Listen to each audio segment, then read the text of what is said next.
Yeah, the topic for the presentation is on wind energy scenario in India, policies and future prospects. Actually, I thought of just dealing with onshore wind due to time constraint. So in this particular presentation, I'd like to touch upon the concepts about the wind energy scenario in India. What is our role and how is that, where we stand? How is that we have progressed over a period of time?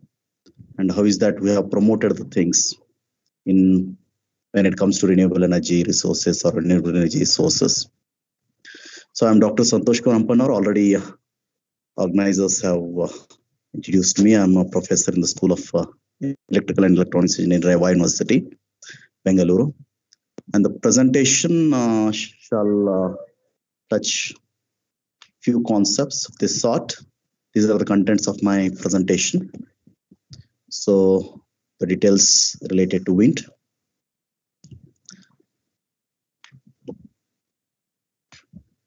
So every one of us know that restructuring policy, deregulation policy, those policies in the fact like UK follows deregulation and United States follows the restructuring policy. Due to that, private players were allowed to participate in power generation, ending the monopoly of the generating stations or generating units. So when private players were allowed to participate in the power generation, so that was a big move those days, because private players were participating in power generation in the distribution side, distribution network.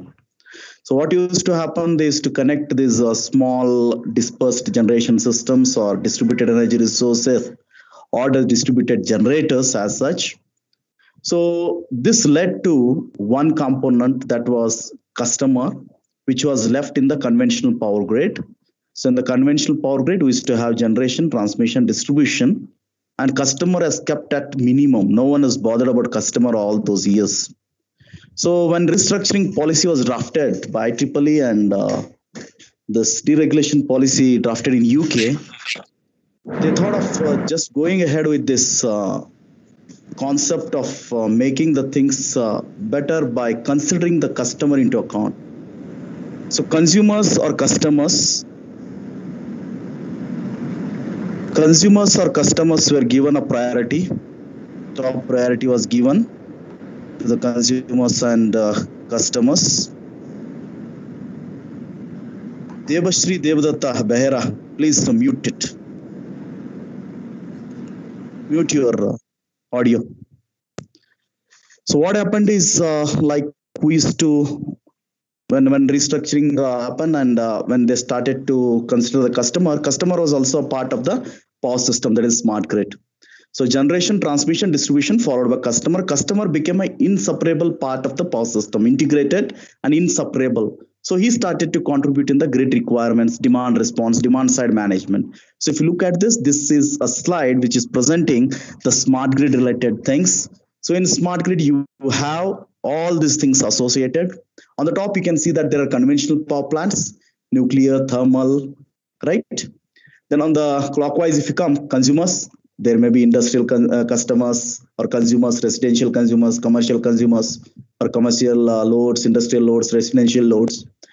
Then you need to have something called as renewable energy, like the wind farms are connected, the solar panels are connected, hydro panels power can be generated. So that is a renewable energy.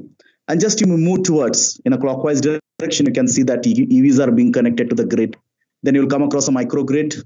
Microgrid itself is a part wherein we are starting to, like we are focusing more now, because microgrid looks after a certain segment of a network, and when there is a surplus power, it can pump power back to the grid. So those concepts.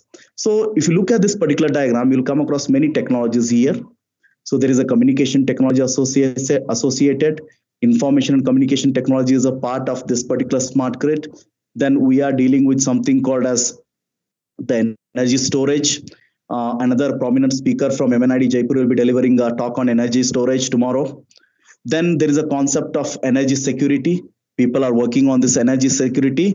Not only energy security, even people are working on power system, cyber security. So cyber physical system, generation, transmission, distribution, customer, they are all physical systems. When they are connected via web or via internet or World Wide Web to the SCADA system or PMS system or the utility or the grid control center, then that particular thing becomes cyber system through which the information is being propagated. So cyber physical combination, cyber physical system. So power system is a cyber physical system.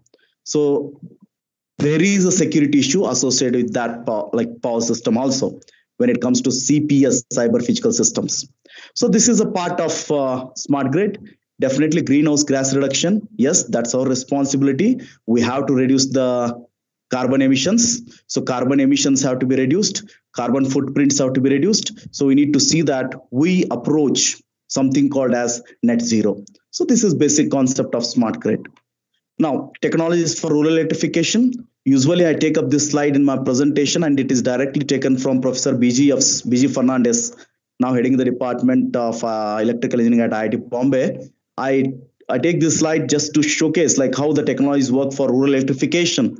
So if I'm having, just look at the size and look at the technologies. Standalone system 0 to 0.1 kilowatt, picogrid 0 to 1 kilowatt, nanogrid 0 to 5 kilowatt, microgrid is 5 to 100 kilowatts, mini grid is 0 to 100,000 kilowatts. This is the size of a technology what you're using, whether you're using standalone system, picogrid, nanogrid, microgrid or mini grid. So now my focus is on the electrification.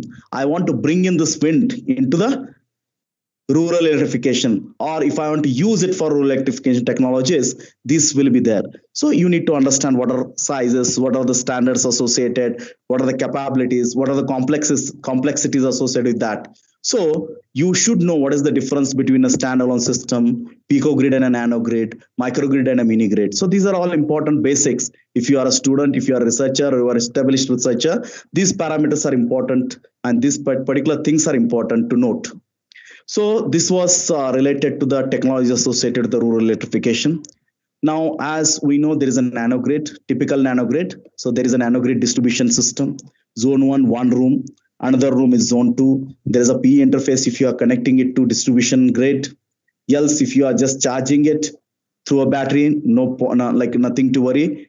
So you have all the options now. Renewable source is there. Rooftop PV is there. Even you can have wind on the other side of your house.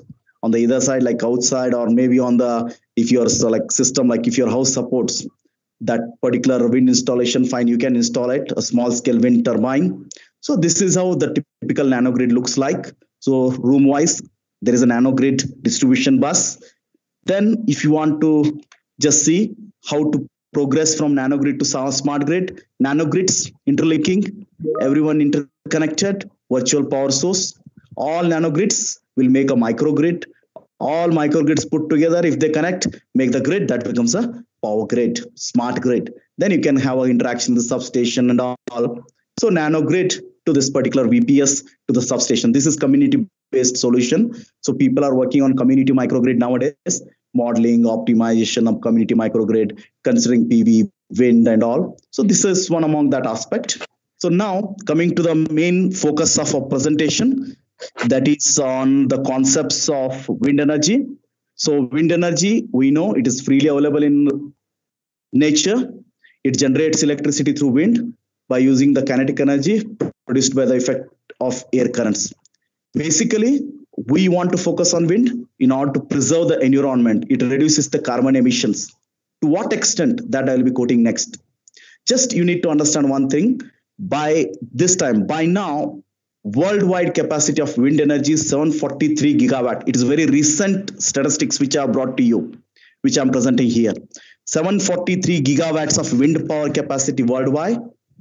Now it is already installed. Thereby, it is avoiding 1.1 billion tons of CO2 emissions globally.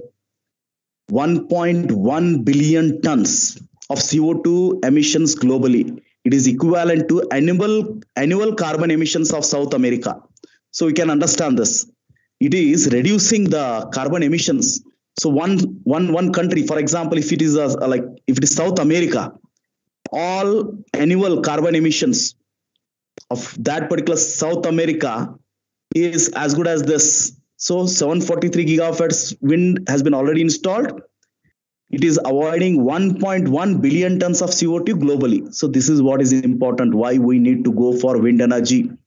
It's not just producing power. It's not that you are having free power. It is because we have to reduce the carbon footprints. So wind power has been used since antiquity, since ages. And first it was used to move boats powered by sails or to operate the machinery of mills to move their blades. So that went on. Around 1910, the first wind turbines were built in Europe.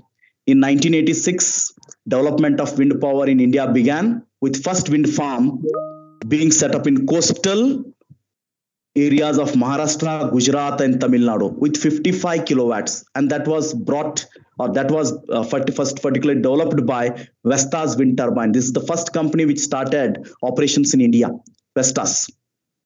So in 96, India started with this, and we were just crawling. In fact, we were very slow in this approach. Now, if you look at, I'll just go through those statistics also. So this slide, we need to understand that it is preserving the environment, reducing the carbon footprints, carbon emissions, and 1.1 billion tons of CO2 emissions are reduced. It is avoiding. So as of now, 743 gigawatts of power is being generated by wind energy. Now, if you look at the wind statistics, so there is one forum, there is one council, Global Wind Energy Council. It is group of engineers, group of people working in wind. It is a no profit, no loss council or a organization which is looking after wind statistics, wind related issues, wind related knowledge dissemination, knowledge transfer, all those kind of things. So global wind power growth must triple over next decade to achieve net zero. GWEC says global wind power growth must triple, 3 times it should increase in next 10 years to achieve net zero. What is this net zero? Carbon neutrality. So we have to reduce, bring down that carbon down to zero, carbon neutrality. I need to say neutrality, carbon neutrality, net zero. So the report, Global Wind Report, published by GWEC, Global Wind Energy Council, says that the world needs to install wind power 3 times faster over the next decade in order to stay on net zero path and avoid the worst impacts of climate change. So impacts on the climate change can be avoided. So there is also one issue, which is decarbonization potential per megawatt. So wind has that inherent quality, inherent capacity to decarbonize potential per megawatt. So what is that? Decarbonization means reducing the carbon levels. Per megawatt, the carbon levels are being reduced. Now, what are the strategies? How the policymakers have to work? How the government has to work on this? So government across the world must take a climate emergency. Say they have to declare climate emergency, saying that, yeah, we need to have this particular thing. In next 10 years, yes, 3 times, triple, growth must be triple or next decade. So in order to bring in, few things have to be followed. Few amendments have to be brought inside the wind energy development related things. Like one thing is bringing in climate emergency, that is approach to eliminate red tape. Eliminate red tape means red tapeism, because means a lot of excessive bureaucracy involving in the activities, making the file delays, all those things, delaying in processing the files, lot of involvement that has to be reduced. At the same time, planning delays have to be reduced, like delays, like there should not be any delays in planning. So planning delays have to be reduced. And they should expand grid infrastructure to further scale up wind power at the pace which is required. So government and the policymakers should have to work on certain things. They have to eliminate the red tapeism, planning delays have to be reduced, expand grid infrastructure, and contribute towards the development of the grid infrastructure. At the same time, you need to understand that they have to invest on those things also. So wind power is a cornerstone of achieving net zero and powering a green recovery as a cost competitive, resilient power source with the most decarbonization potential per megawatt. Decarbonization and decarbonization, one and the same. So it has a decarbonization potential per megawatt. So Global Wind Energy Council, Global Wind Report says that 3 times more what we have now. Say we have 743 gigawatts worldwide. Next 10 years, we need to go for something called as 22,000 gigawatt. So 743 into 3. So 2100 or 2200 gigawatts, that should be there in order to reduce the impacts like of climate change, or what are the worst impacts. It has to be reduced, means we need to focus on wind. Now, what is the global scenario and where India stands? So wind energy, the global scenario, if you look at China, its installed capacity is 221 gigawatt. It's a leader in wind energy and contributes to 1/3 of world's capacity. And world's largest onshore wind farm, 7965 megawatts, is with China. Like China has developed that wind site. They have installed that particular wind site. So onshore, world's largest onshore wind farm is in China. So China has 221 gigawatts of power installed capacity as on today associated with wind. United States installed capacity is 96.4 gigawatts. And one good thing about this is 6 out of 10 largest onshore wind farms are available in United States. So they have 6 largest onshore wind farms out of 10 in the world. Next comes Germany. Germany, the installed capacity is 59.3 gigawatt. And the beautiful thing about this particular country is they have largest offshore wind farm with combined capacity of 582 megawatts. So in today's presentation, I'll be touching only on the onshore, but offshore is upcoming. Offshore is also important, equally important. So Germany has the largest offshore wind farm. So that is what is their contribution. Now, when it comes to our country, we are blessed with land and the coast. So India is rich in onshore wind, at the same time offshore. So as on today, if I speak of installed capacity of onshore wind, it is 37.5 gigawatts, and it is second highest wind capacity in Asia next to China, and it is third and fourth. It has third and fourth largest onshore wind farms in the world. So third and the fourth largest onshore wind farms, we have it in India. One is in Muppandal, Tamil Nadu, with 1500 megawatts capacity. Another is in Jaisalmer, Rajasthan, with 1064 megawatts capacity. So India stands fourth when it comes to development of wind energy in like worldwide. The global scenario, if you look at. So we are standing on position 4. So Spain comes next with 23 gigawatts, and Spain's 18% of electricity requirement is like consider like 23 gigawatts of power, whatever Spain provides using wind is used by 18% of its electricity supply. So 18% it contributes to that particular country, the Spain's wind generation. United Kingdom installed capacity is 20.7 gigawatt, world's largest offshore wind project. That is 6 out of 10 largest offshore wind projects are associated with United Kingdom. So they are also leaders in offshore. But the largest offshore is in Germany, but 6 out of 10 largest offshore wind projects. In 10 largest offshore wind projects, 6 are there in United Kingdom. France, installed capacity is 15.3 gigawatts. And now there is no much change being observed in France. As such, they are just maintaining it. Status quo is maintained as such. So when it comes to next country, that is which stands on position 8, that is Brazil. The installed capacity is 14.5 gigawatts. And that also contributes to the renewable generation. So wind generation is 14.5. Canada, renewable energy capacity is 12.8 gigawatts. In Canada, the total renewable energy capacity is 12.8 gigawatt. In that, 566 megawatts are installed when it comes to this wind in 2018. And wind energy generated by total of 299 wind farms with 6596 turbines for 566 megawatt, whatever we have. So last is installed capacity of 10 gigawatts, that is Italy. So these are the top 10 countries who are generating wind power. So we stand on position 4, and our zeal is to top the list. So we are working towards it. This is the global scenario. If you look at this particular pie chart, you can see that. So 43% of the wind power is generated by China. It is contributing to the world's wind power. then 19% is US, 12% is Germany, India is 7%. So we stand like on position 4, and our generation capacity is 7%. Our contribution has to be increased. Now, what is that we are doing now when it comes to Indian scenario? I gave you the concept of global Indian scenario. Already I told you we are fourth largest installed capacity in wind power in the world. So we are not leaving any stone unturned to achieve the growth.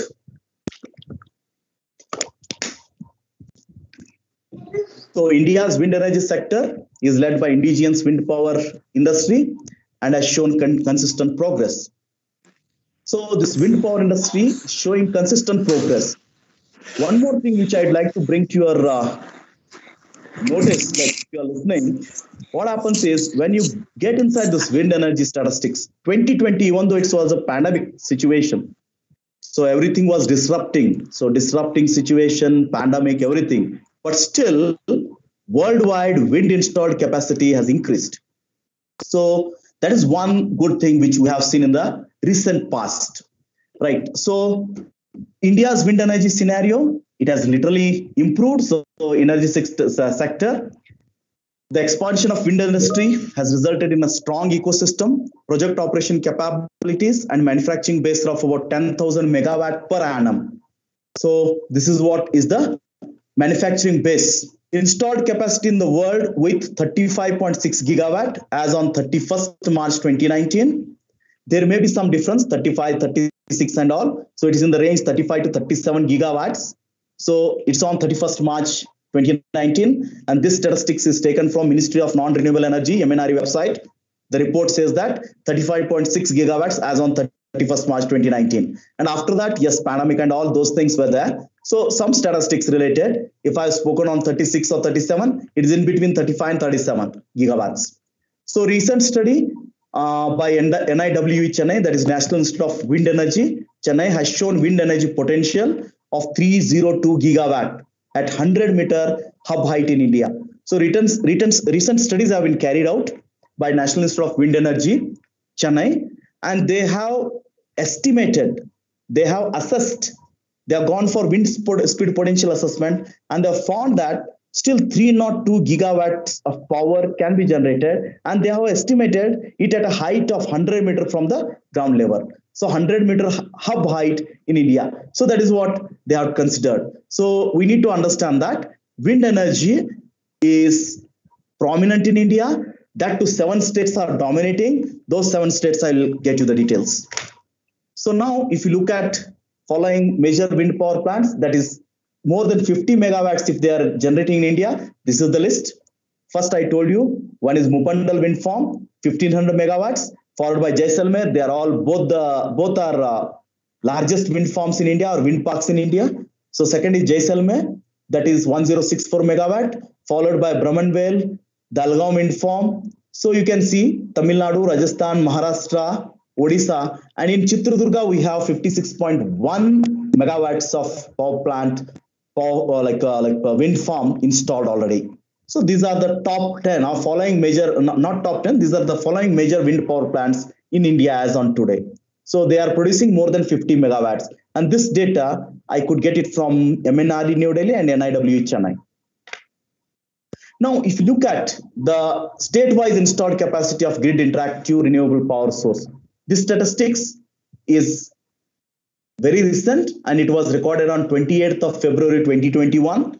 You can see that Andhra Pradesh is having 4096.65 megawatts, Gujarat 8306, then Karnataka 4912 megawatts, then Madhya Pradesh 2512, then 5000 megawatts like contributed by Maharashtra, then Rajasthan, then Telangana. So if you look at, these are the wind powers, the fourth column, wind power. I've made it green, you can see. So how many states? 3, 6, 7, 8, 9. But major contributors are 7 states. So Kerala 62.5, it doesn't make that difference. 128 doesn't make that difference. So 7 states, Andhra Pradesh, Gujarat, Karnataka, Maharashtra, Madhya Pradesh. These are the states which are There is disturbance.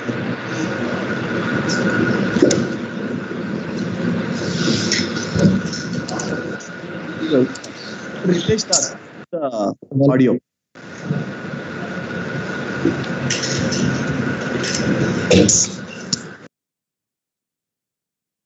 So what you need to understand is like state-wise installed capacity of grid interactive renewable power is this as on 28 February 2021. So these are the wind statistics. And I have given all the things like it was available in the net and we could see what is that is available. We could see that wind statistics we got. So this is the recent data. So as a student, as a researcher or as a professor, or if you're working in companies also, the statistics are important. So this is what is the existing thing, which is being connected to the grid. So this is the present scenario. Now, physical progress in 2020 and 2021 and cumulative up to February 21. If you look at the financial year 2020 and 2021, target was 3000 megawatt peak, but the achievements till February 21 was 1045. So grid interactive means grid connected. Grid connected means the one which is being connected to the grid. Next is the grid, off-grid captive power. So waste to energy is there, wind is not there. So total, what is that? Is available till February 2021. Those things are projected. Grid interactive, 1045 megawatt peak. And off-grid, we don't have anything there called as wind. So three things are there: grid connected, off-grid, and other renewable technologies. Wind is 1045 megawatt peak. Now, what is that is present in Karnataka when it comes to wind? So we are leaders in solar, yes. Wind, what is that? Allotted capacity is 19059. Commissioned capacity is 4941. So as on today, it is 4941 megawatts. So you need to understand wind's contribution is also equally good. It's at least 60% when it comes to solar. Solar is somewhere around 7382 megawatts and wind is around 5000. So the difference is not that. So there is a possibility of integrating these two sources and powering Karnataka. So Karnataka is rich in both the things, solar and wind. So this is what is good thing wherein we can take up next. So this particular information, we got it from, I got it from Credle, that is Karnataka Renewable Energy Development Limited. And it was just published in February 2021. So the commissioned capacity in megawatt when it comes to wind is 4941 megawatts. After going through all those things, next thing which we need to understand is the concept of wind assessment, wind speed assessment or wind potential assessment. So we need to identify certain locations and it is being given by NIW. There are 850 monitoring stations, 850 plus monitoring stations by NIW, that is National Institute of Wind Energy. It is in Chennai. So they go for all these assessments and they can give you for 50 meter, 100 meter heights, what is that wind capacity available, and all the things related to wind speed potential assessment, wind assessment can be obtained from their website. So we'll just touch upon the concepts of wind potential assessment and how or what is that has to be looked. So expansion of wind industry has resulted in a strong ecosystem. I told you already this has been discussed, and 35.6 gigawatts as on 31st March. Government has to promote these wind projects by ending that red tapeism concept.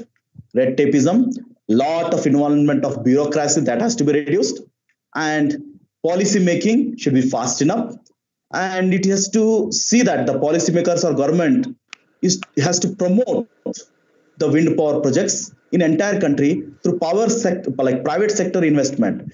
Private sector investment is very important because government can spend 40% in a, like if it is a central government, 20% by state government, then 40% by private sector, 60 plus 40, 40 plus 20 plus 40. So that is what. So private sector investment by providing various fiscal and financial incentives such as accelerated depreciation benefit, concessional custom duty exemption on certain components of wind electrical generators. So all these things they have to see, the policymakers. So besides, generation-based incentive scheme was available for the wind projects commissioned before 31st March 2017. So generation-based incentives are there. They are available for wind projects commissioned before 31st March. Before 31st March, which all wind projects have been commissioned, they are associated. They can use this scheme of generation-based incentives. So in addition to this fiscal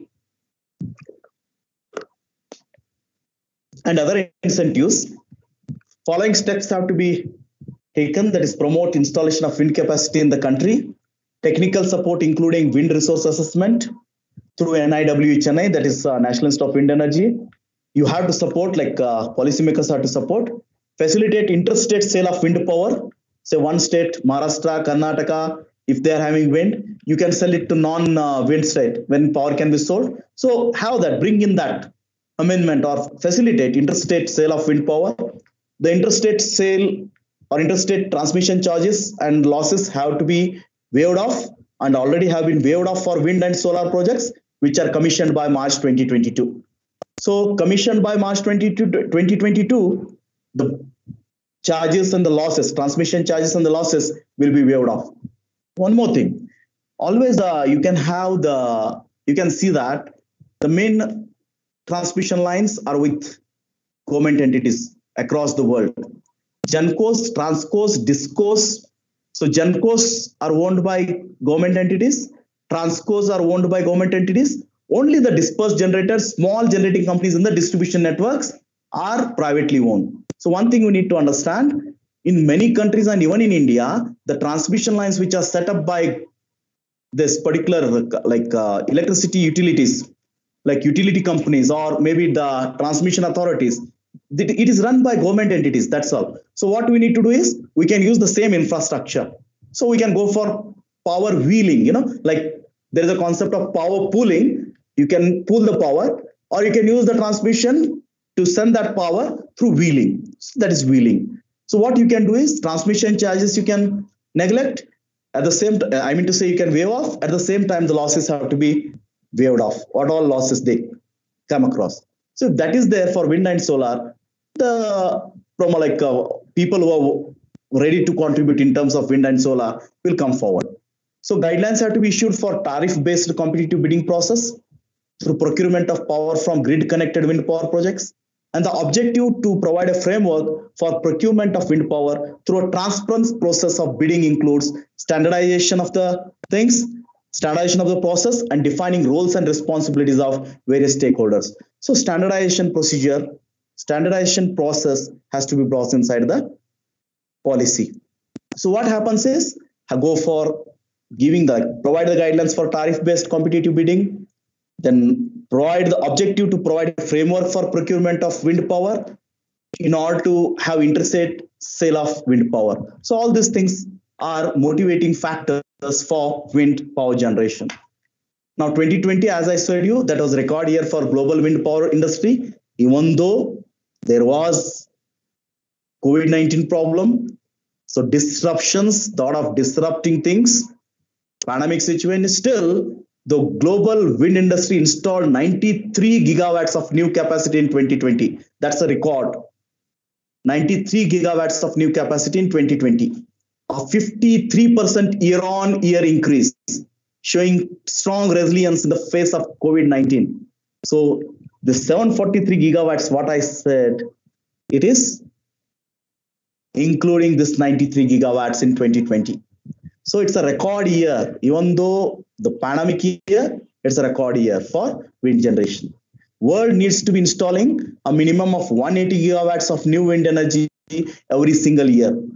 180 gigawatts every year. If you go on for 10 years, 1800 gigawatts. Our target is 2100 gigawatts as per GWC, the Global Wind Energy Council, GWEC. So 180 gigawatts to 200 gigawatts, if you're having per year, 10 years, you can have that. You can go for net zero. Now, one more concept that is already been implemented, existing in India, the Green Energy Corridor project, which aims at synchronizing electricity produced from renewable sources that is solar and wind, with conventional power stations in the grid. So they are synchronizing.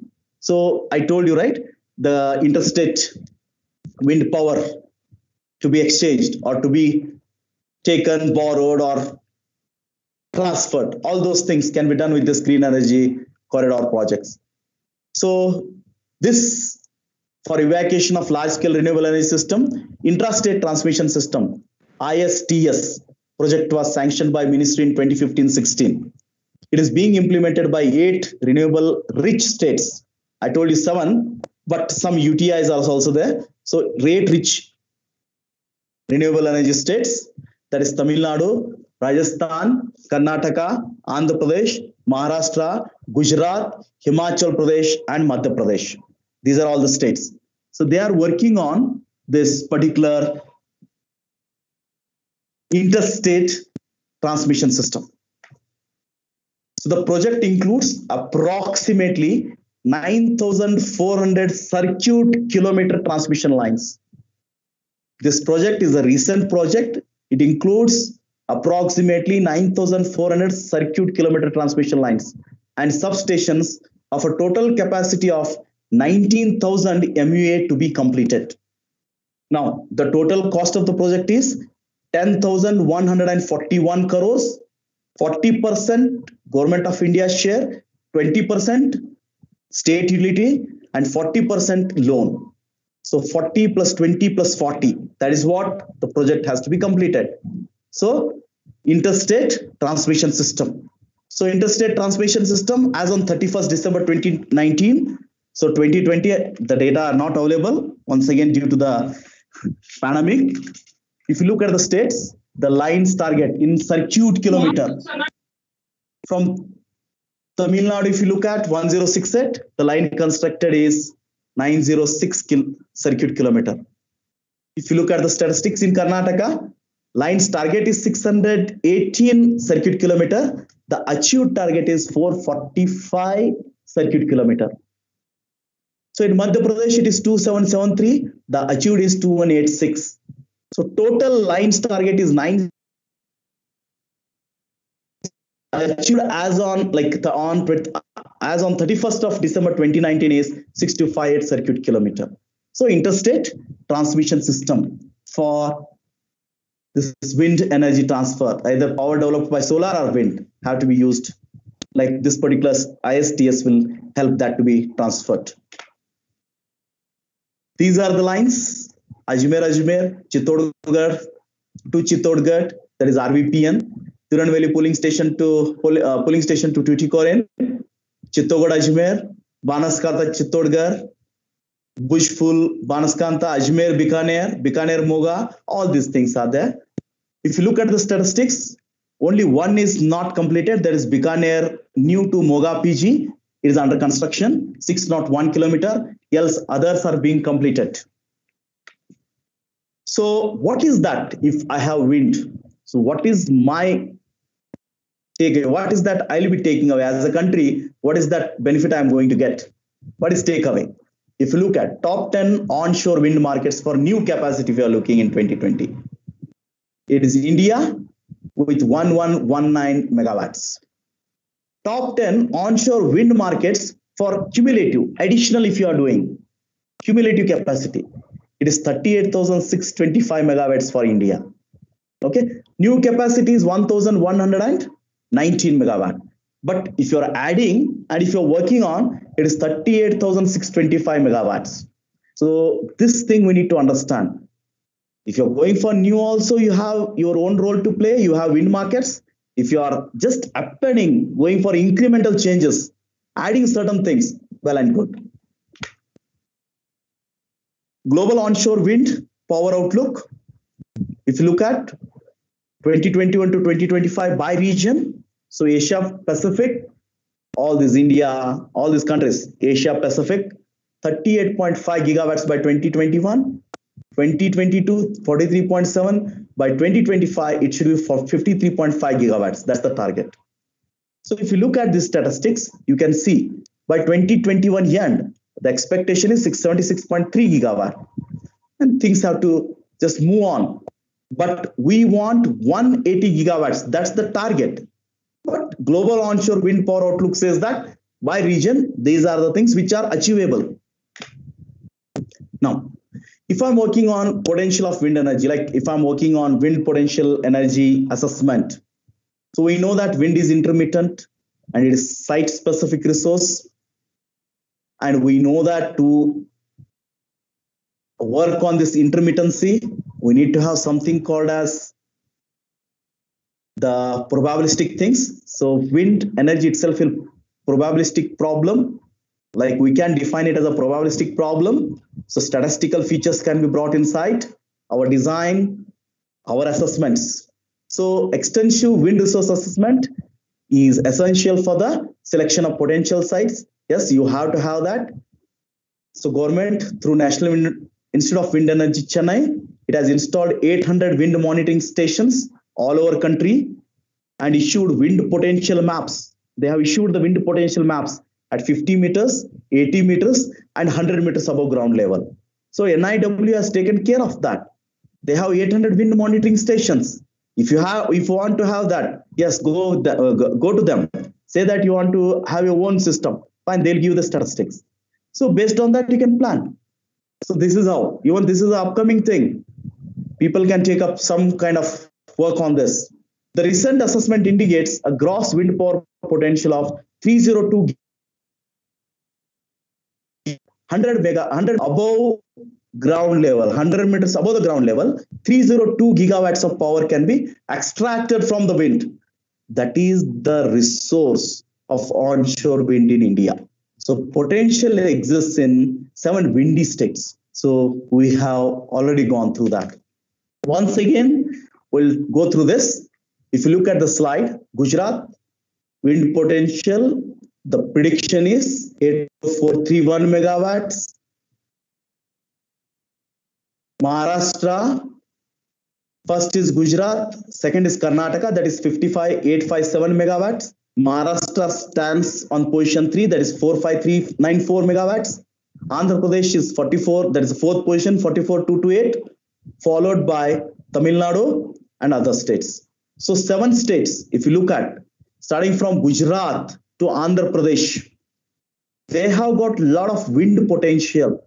So if you look at Karnataka, 55,857 megawatts of power, wind power can be extracted as on today. So installation has to be carried out for this. So this is the statistics what NIW has projected in 2020 and 2021. So total in gigawatt is 302 at 100 meter site above the ground level. So 7 states are having great future for this wind energy. And the requirements will be huge. Infra development, engineers, civil engineers, mechanical engineers, managers, everything. It will bring a lot of things. Employability, everything will come there. So 7 states rich, fine. First is Gujarat, followed by Karnataka, then Maharashtra, then Andhra Pradesh, then Tamil Nadu. So they can get you the power which you expect. So wind energy technology, basically it was established it's established concept since 3500 BC in Egypt, which was used to propel boat known as sailboat. Later was used for water pumping in China, grinding in Persia, irrigation in France. Say, it is not a new concept. People have been using this since ages. 3500 BC in Egypt, the wind energy technology is used to propel boat known as sailboat. Later, the same thing. Chinese used it for water pumping, Persians used it for grinding, and for irrigation purpose in France. French people used it for irrigation purposes. So history goes back to 3500 BC. So Charles Brush created history by producing 12 kilowatts of electricity using windmill in Cleveland, Ohio in 1888. Then this was the achievement, like people started to work. In India, we started off at fine, then too we could progress. 1986, first windmills came on the coast of Maharashtra, Gujarat, Tamil Nadu. Still we are on position 4, that's our achievement. in terms of wind power generation. One more thing we need to understand, once I'm extracting wind power, there is something called as Betz limit, which says that maximum energy what you can extract from wind is 59.3%. Many of your students, this is very important concept. Now, maximum wind which I can extract, maximum power which I can extract from wind is 59.3%. That is conversion coefficient for wind turbine to convert wind kinetic energy into mechanical energy is 59.3% according to Betz limit. So maximum is this limit. Now presently, generally wind turbines convert only 30 to 35% of the available wind energy into the electrical energy due to mechanical and electrical losses. So you need to understand maximum is 59.3. We are obtaining 30%, that is half of it. If you can improve this by another 5 or 10%, that itself could be research. So there are a lot of ways, there are a lot of things to be worked on, right? And the countries which are so-called having indigenous technologies, which are not ready to give their technology, they're not ready to transfer the knowledge. There is no knowledge transfer in terms of that. The aerodynamics, wind structure, wind blades, those kind of things can be taken up by like we can think on those kind of things. So 59 presently is 30 to 35%. Make it another 5%. Bring in technologies of that sort. So wind turbine control, we know that is a passive control, active stall control. All those strategies are there. We can control it. Gusty wind. Okay. If more wind is there, it is not like just it is running. It is going to be controlled. So those kind of things we know. So my concept here is bring in all the technologies, if you're working in wind, and try to improve that. Betz limit is 59.3 and practically it is 30 to 35%. If you can increase that, that itself is achievement. That is wind speed in meters per second, region 1 till 4 millisecond, like meters per second, nothing. And region 2, the MPPT operation, cut-in speed. After that, you can find the MPPT operation, maximum power point operation mode. And you can use the same per turbine observe, incremental conductance, all those methods can be used here also. Region 3, blade pitch control operation mode. So you can have rated speed and the cutout speed. So this is the wind speed in terms of regions 1, 2, 3, 4. So 12 to 22, 4 to 12 meters per second is the MPPT operation mode. So 12 to 22 is blade pitch control operation mode. So now I told you about the wind, but basically I'd like to give you one more concept when it comes to the nation's interest in renewable energy. The country's interest, I mean to say. India is ranked at 5th position globally for overall installed renewable energy capacity and shares 23.39% of the total installed generation capacity in the country. I'm speaking of installed renewable energy. It's not only specific to wind.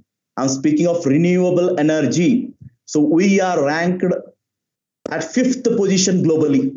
And our share is 29.39% of the total installed generation capacity in the country. So renewable energy, that is what contribution is, 23.39 capacity in the country.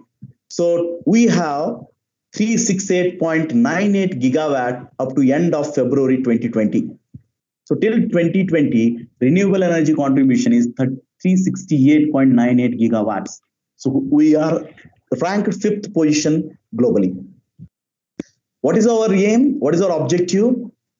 Ministry wants to be on top 1. So India is working on world's largest renewable energy expansion program of 175 gigawatts by 2022. Find these statistics were given just before pandemic. So there is some alteration, like few months due to this pandemic, maybe wind might have done well, some other sources may not have done well. So 2022 means another 1 year or 6 months. If you just extend it, that is not going to make a difference. But still, that will is there to become world's largest renewable energy expansion, like world's largest renewable energy country. So we have to expand it by 175 gigawatts by 2022. And I told you that the intermittent nature of wind leads to the stochastical analysis. So stochastical features had to be brought inside the design and the assessments. So Due to intermittent and stochastic nature of wind, speed and energy potential are assessed using statistical distribution functions. So if you are working on, it is better to go through the distribution functions. But what I'm going to show you is based on my work and my team's work, which we are doing at Reva University. We are doing wind potential assessment things. So we have considered relevant variable distributions for wind speed assessments in different cities of Karnataka and different cities of India. So windrose diagram was plotted for 20-year TMY. This is very important term. Typical meteorological year data. It's a 20-year data we have considered. Typical meteorological year data, TMY data, 20-year data to portray the wind velocity and the direction. So in what direction the wind blows, what is the velocity, and what is the characteristic of that wind, all those things. So to describe the wind speed distributions, many probability density functions have been used, such as beta, gamma, log normal, Rayleigh, and Weibull. So Weibull and Rayleigh are very popular. Weibull is very preferred one due to its flexibility, but it suffers from the problem that it cannot be used for calm wind speeds. So there comes a problem. It should have certain things. Calmness cannot be addressed with the Weibull distribution. That is not possible. So Rayleigh can do that. So in our discussions, we are going for Rayleigh and the Weibull distribution. So what studies we carried out in our university, like we considered a case of one location in Goa. So the site is located at latitude of 15.2993 degrees north and longitude of 274.1240 degrees east of Indian state of Goa. So we know that it's an Indian state, Goa. So one location was identified and we could do the studies. And the source is taken from the KCST and even MNRI and NIW website. For this, what we did, we considered Weibull and Rayleigh models. Weibull preferred, I told you, but suffers from calm wind speeds. So Rayleigh also assessed, we assessed Weibull also. The probability density functions were there. The Weibull probability density function and the Weibull cumulative distribution function. V represents the wind speed, K represents the shape factor, C represents the scale parameter. Then Rayleigh also we discussed. These are the equations. So we considered energy pattern factor method to determine the Weibull distribution parameters. There are 5 to 6 methods. We picked this energy pattern factor method to determine the Weibull distribution parameters. And also monthly mean power wind density, that is monthly mean power density, MMD, was taken up. So it is given by the equation. Rho represents density, air density, A the swept area, P by A is watts per meter square. Wind speed, that is mean wind power density in selected site is given by this equation. So equation, if you look at, it represents the frequency distribution of random wind speed V. So for this, real-time wind samples were collected for one complete typical meteorological year. That is at 10-meter height from Goa wind site. And we worked on micro power generation. We didn't consider it at 50 or 100. And one more thing I would like to quote here. There is a possibility of using math here. If I assessed it for 10 meter, if you go for scaling it using certain mathematical expressions, we can obtain it for 50 meters, 70 meter or 100 meter height. So don't be under the impression that assessment, if I'm having 10 meter, I can do. No. If you don't have, there are some scaling parameters through which I can even get it for 50 meter. With the existing 10 meter only, I can scale it up with certain deviations, fine. So that mathematical relations have been developed. So we can use them. So it was taken for 10 meter height. And the site is located already, I told you, at this latitude and longitude, which has been projected on screen in Goa. Samples were collected every 60 minutes. I mean to say every 10 minutes. So 1 hour, 6 samples. Total of 144 samples were obtained for 1 day. So every 10 minutes we took. So sorry for the typo error there. It's 60 minutes. It has been given. It's a 10 minutes basically. So I could get 144 samples daily, monthly, wind speeds were calculated for one complete typical meteorological year data. And you can see that it is for all 365 days in all the months, January to December. The mean wind speed I'm speaking. I take 144 sample, get the mean of that day, 31 days in January to 30 days in December, all 365 days. The mean wind speeds are represented from January to December. One complete typical meteorological year, one TMY data. And it requires a lot of work to be carried out to arrive at this. So calculated monthly speed and Weibull distribution parameters, I'm just going to show it to you. What we observed was the mean wind speed is highest in the month of July, that is 3.59 meters per second, and lowest in the month of November. So highest is in July, 3.59, lowest is 1.7 in November, meters per second. So that was the thing what we took. And if you go through, I'll be just showing those tables. It implies that there's a possibility of capturing wind, more wind power than the calculated mean. So if you look at the parameters estimated, mean wind speed, energy pattern factor for Weibull parameter determination, scale factor and shape factor, the probability of wind, and all those things. For each month, we could get all these things. And this is being presented already. It's available in lecture notes in electrical engineering spring year. You can go through this paper. So monthly wind speed and PDF we could calculate. So 0 to 1 meters per second, 1 to 2, 2 to 3, 3 to 4, 4 to 5, 5 to 6, and 6 to 7. We could get the frequencies.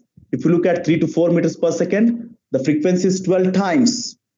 And we could get the Weibull and Rayleigh. At the same time, wind density was also calculated. So wind power density for typical meteorological year, mean power density, most probable wind density, maximum power density, Weibull and Rayleigh.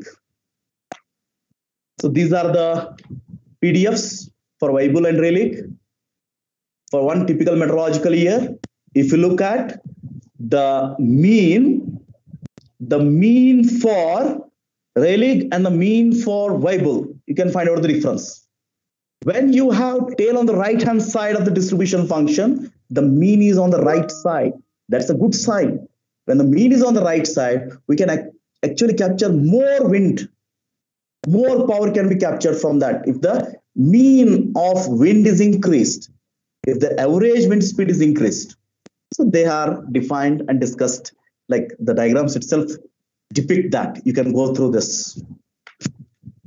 The CDFs, the windrows diagrams, and this work, I have taken it from one of the researcher, Dr. K.N. Patil.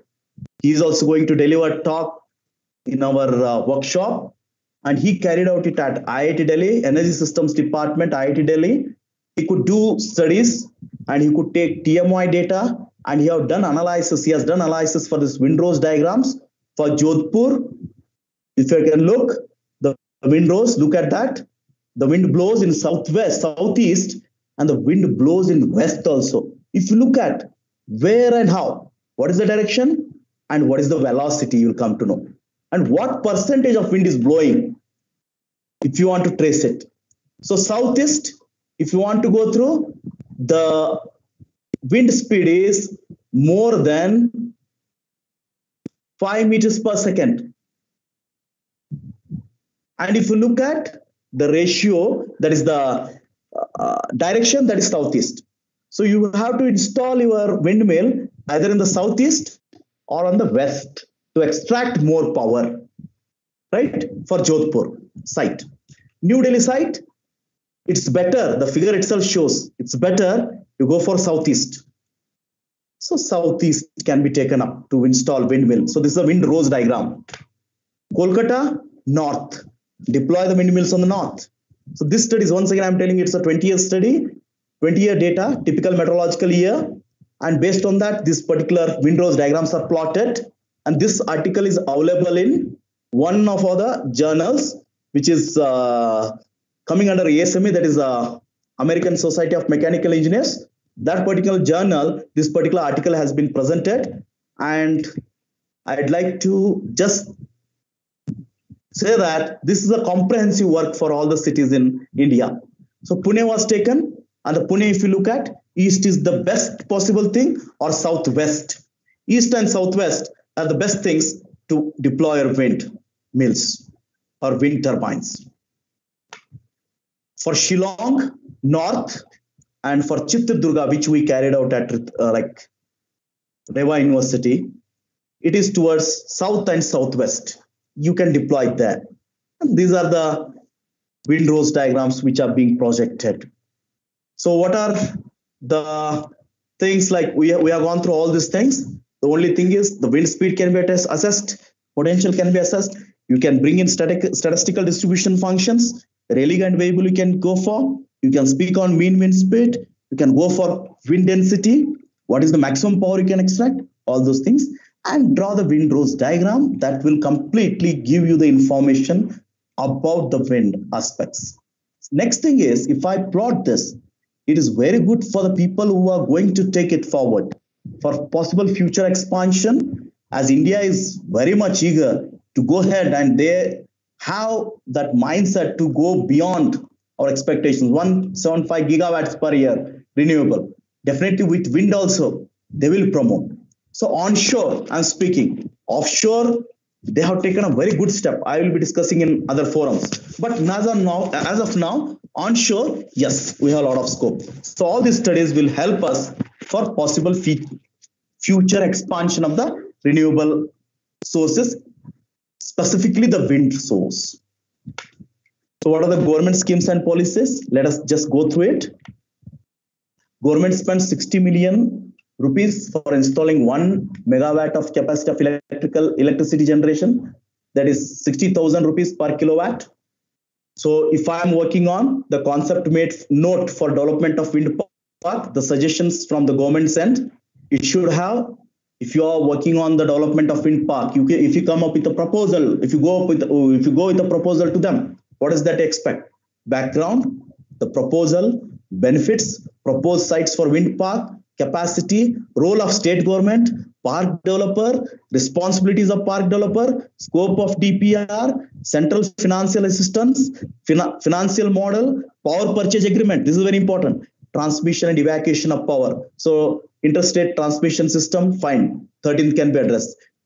If you look at 12th, power purchase agreement. This is very important. Once again, who is going to purchase? The financial model. All those things are to be listed. Next, they have provided the guidelines for competitive based bidding. So based on competitive bidding process has to be followed. And what is their expectations? What are the requirements? The objective, the capacity limits, arrangements for implementation, the transparent bidding process under Section 63 of Electricity Act 2003. So this is very important. Role of SCCI, role of state nodal agency, power to remove difficulties. Then third point, guidelines for forwarding of applications to Ministry of Defence for grant of clearance for construction of wind power project. Applications to Ministry of Defence for granting of clearance for construction of wind power projects. So please understand, everything has to be taken in hierarchy. You cannot skip one agency. You cannot skip one authority and directly go to the final authority. No, step by step you need to proceed. In all these kind of projects, first state government has to clear, then the central government. Before going to central government for wind power projects, it has to go to Ministry of Defence. Final is the central government. So amendment guidelines for installation of prototype wind turbine models, adherence to terms and conditions of NST issued by Ministry of Defence to WTG operators, adherence to terms and conditions of NOC by WTG operators. So all these are guidelines. So if you look at the government schemes and policies, this is how government will ask you if you are going ahead. If you have all these things, yes, they will clear. So what are the three main types of turbines for domestic purpose? One is rooftop. That is costing around 3,000 pound for 1 kilowatt system. Just I have taken it. Standalone, it is 9,900 to 19,000 for 2.5 kilowatt system. Then micro domestic turbines are also there. Small scale domestic windmills, if you want to install on your rooftops or besides your house, fine. you can spend some $7,000 starting price for 5 kilowatt to 15 kilowatt. For example, if I'm working on 1 kilowatt wind turbine, I need to spend 50,000 rupees. Tower height 10 meter, rotor diameter to be 1.2 meter or 2.5 meter. So domestic turbines, wind turbines can range in size from 400 watts to 100 kilowatt. So this is the range for distributed generation or generator, 100 kilowatt max.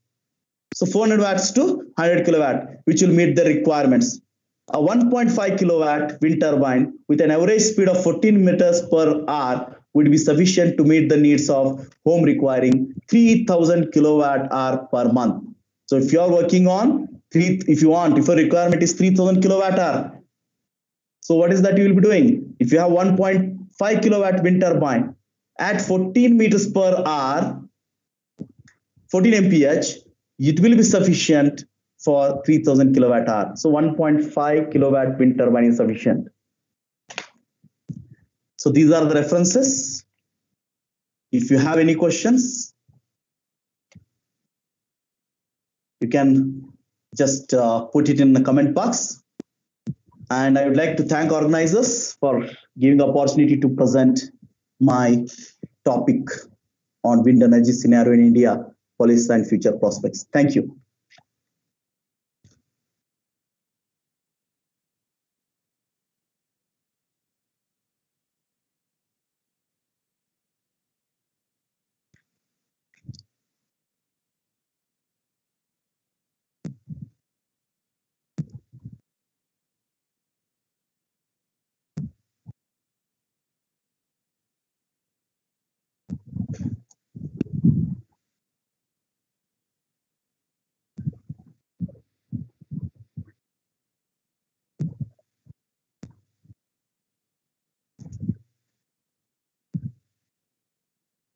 Ankaya?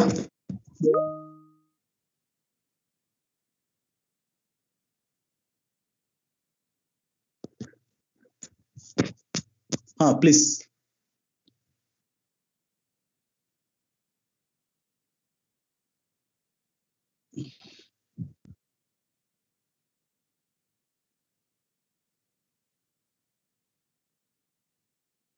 No, it's not audible, right?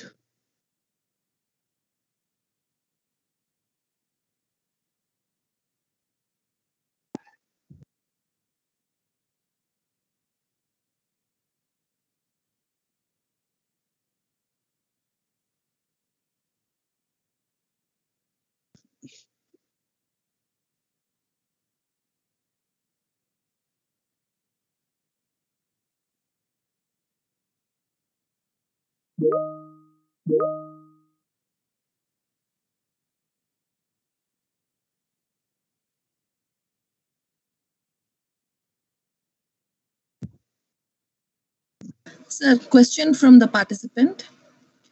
What is the biggest challenge to wind energy? Biggest challenge in the sense, initially we have to invest. Investment is the biggest challenge. Resources, then the clearance from the authorities, all those things are biggest challenges. Initial investment, rest as such, the challenges associated with the solar and other things will be there with the wind energy. It's not a big challenge as such.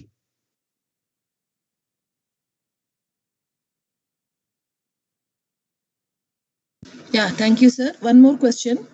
Do we do forecasting as well for the wind energy? Considering that it is weather dependent, then weather-based forecasting makes sense. But do we demand scheduling for rest of the generators as well using wind energy forecasting? Yeah, the thing is, the question is related to forecasting. Yes, weather-based forecasting in the sense, see, we do a lot of forecasting when it comes to wind based on climates. So climatic zones are being issued.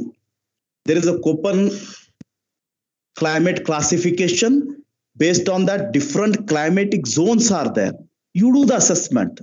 So it makes sense. Yes, climatic zones, definitely. But weather is a prominent part. Like We know they are both are intermittent. The solar and PV are intermittent. We need to do the analysis, right? At least the mean values we need to take. That's why you go for typical meteorological year 20-year data in order to estimate, not 1 month or 1 week or 10 days data. We go for 20-year data, and we want to see that yes, whatever we assessed is the best.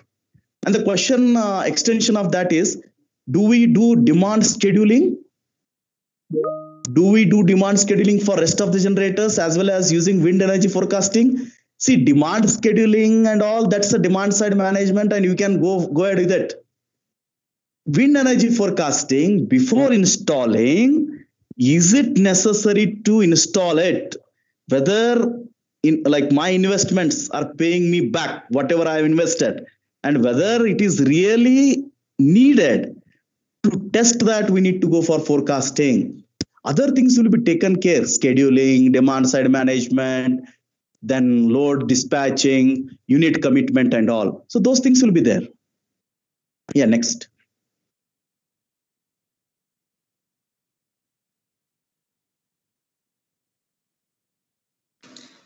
Any other questions from the participants?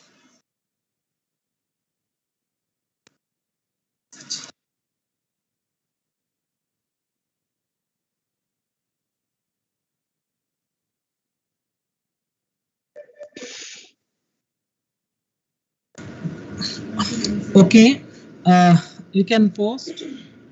If any doubt is there, any questions are there, you can contact us. We have given already the mail IDs. Okay, and once again, thank you very much, sir, on behalf of School of Electrical and Electronics Engineering, Reva University, Bengaluru, and IEEE PES Students Chapter.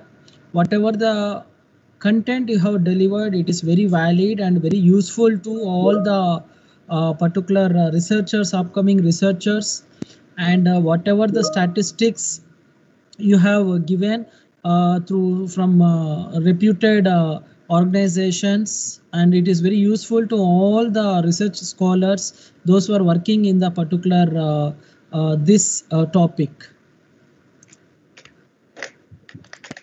Yeah, Ankaya, thank you. Yes, sir. Thank you, sir. Thank you very much, sir. I am sharing my contact details, and anyone interested can shoot the mail to that particular mail ID. And once again, thanks for giving an opportunity. And my papers are available online. You can go through it. Lot of places, like lot of cities, we have carried out the wind speed potential assessment. Even in India and even in Africa also, we have done it. That is Northeast Africa, Ethiopia. So thank you. And sir, yeah. Before closing the thing, we got one question from the Professor G. Manohar from CVR Institute, Hyderabad, sir. Subsidies and encouragements for wind energy in India is less compared to solar. Why? Actually, sir, this is related to policy. Policymakers have to decide. Fine, but one thing I'd like to quote here. What changes we have seen in last 2-3 years, that is remarkable when it comes to wind also, because we are promoting wind energy. And on other forum, I don't know whether I'll get a time, I was about to speak on even offshore wind also. We are starting from zero. We want to become hero. So 0 to 5 gigawatts of offshore wind is supposed to be generated. Government is bent upon making it 0 to 5 gigawatts of wind, in association with countries like Denmark and other countries like Germany. So they are investing. Subsidies and encouragement, yes, they have to take care. Policymakers have to decide. Already I told you that red tapeism has to be avoided. Policymakers should not delay the process. They have to speed up the process, bring in some incentives. Even the interstate transmission, as I said, that if wind energy is being pumped, the charges and the losses, they have to be waived off. Yes, it's their policy making. They have said that policy will support that. Then it's good. So days they will come when wind will also be given prominence. When solar and wind both are taken seriously, when both of them are to sail in the same boat, definitely the things have to be, like, preference have to be given to both solar and wind. Thank you. Thank you, sir, once again. And respected participants, the feedback link is posted in the chat box. You can fill the feedback link. Tomorrow we'll come back with one more wonderful session. Thank you once again.